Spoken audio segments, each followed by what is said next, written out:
থেকে বেরো। স্যার আমার মাফ করে দেন স্যার।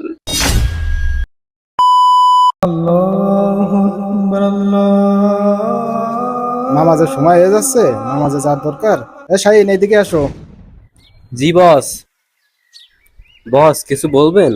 শোনো, নামাজের সময় হয়ে যাচ্ছে, আমি একটু নামাজে যাচ্ছি। কাস্টমার যদি আসে তাহলে একটু ভালো ব্যবহার করো, আর শোরুম থেকে কোথাও যেন যেও না। ঠিক আছে বস, যদি কাস্টমার আসে তাহলে আমি ঠিক মতো বেচা কিনা করবানে। আচ্ছা, তাহলে আমি নামাজে গেলাম, আর কাস্টমার আসলে কিন্তু খারাপ ব্যবহার করো না। আচ্ছা বস। আচ্ছা ঠিক আছে। ম্যানেজার গেছে নামাজ পড়তে, এই ফাঁকে আমি খেলামেলা করে নিই। কাস্টমার আসুক বা না আসুক তাতে আমার কোনো যায় আসে না। ও তাহলে এই ব্যাপার, বেচা কিনা বাদ দিয়ে এরা গেম খেলতেছে, তাহলে এইভাবেই চলতেছে আমার শোরুম। বিষয়টা তো দেখার দরকার। আর এইখানে গেঞ্জির এই অবস্থা কেন? এই কিটা রে? এই টানা দুপুরবেলায় এই লোক আবার কনতে এসলো, আর রেড ড্রেসের অবস্থা এমন কেন? কি ব্যাপার ভাই, গেঞ্জি দেখতেছেন, নেবেন নাকি? হ্যাঁ ভাই, লাগবে বিলেই তো আপনাদের শোরুমে আসলাম। ও আচ্ছা।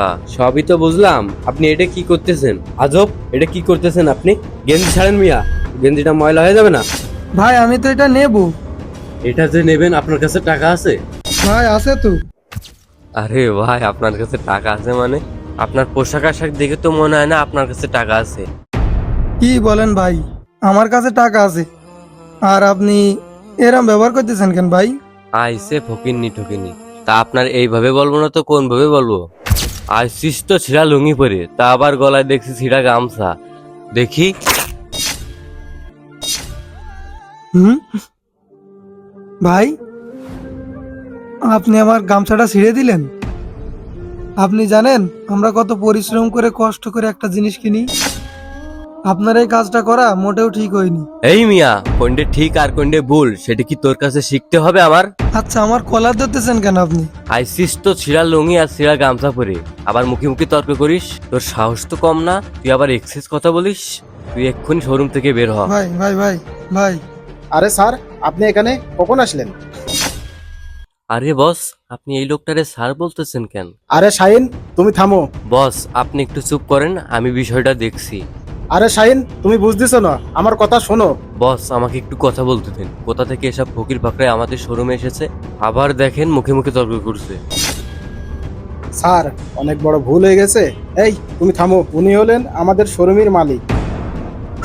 অনেকক্ষণ ধরে আপনাদের কাহিনী এসব দেখতেছি, এখন আমি কথা বলি। ও যে ব্যবহারটা আমার সাথে করেছে, এটা তো একবারে অযোগ্য একটা ব্যবহার। এখন আমি যে কথাটা বলি, তোমরা ঠান্ডা মাথায় কথাগুলো শোনো। আর আমি অনেকক্ষণ ধরে একটা জিনিস দেখতেছি এই শোরুমে আসার পরে, তুমি আমার এই ব্যবসাটাতে মনোযোগী একেবারেই না। দ্বিতীয়ত, তোমার কাছ থেকে একটা জিনিস দেখলাম, সেটা হলো তুমি আমার যেই পোশাক দেখে এই ফকির ফকরা বলতেছো।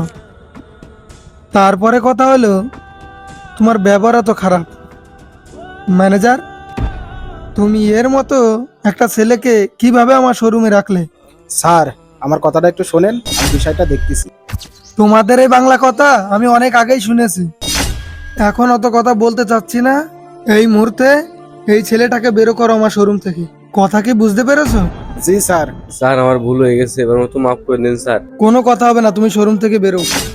স্যার আমার মাফ করে দেন স্যার। আমি বলিছি না তুমি এই মুহূর্তে বেরিয়ে যাও। আর এরকম শাহিন ভুল শোনো, করবেন না স্যার। শাহিন, ভুল যখন করিছো এখন যাও। ভাই, আমাদের এই সমাজে এমন অসাধু কর্মচারী আছে যারা মানুষের পোশাক দেখে বিবেচনা করে, কখনো ভাবে না তারাও একটা সাধারণ মানুষ। সারাদিন ভ্যান রিক্সা আর মাঠে কামলা দিয়ে তাদের পকেটে 2 টাকা আসে, আর সেখান থেকে কিছু টাকা জমিয়ে তাদের শখ আহ্লাদ পূরণ করে। আশা করি এই গল্পটাতে কি বুঝাতে চেয়েছি এতক্ষণে বুঝে গেছেন। আর গল্পটি ভালো লাগলে অবশ্যই চ্যানেলটি সাবস্ক্রাইব করে পাশে থাকবেন।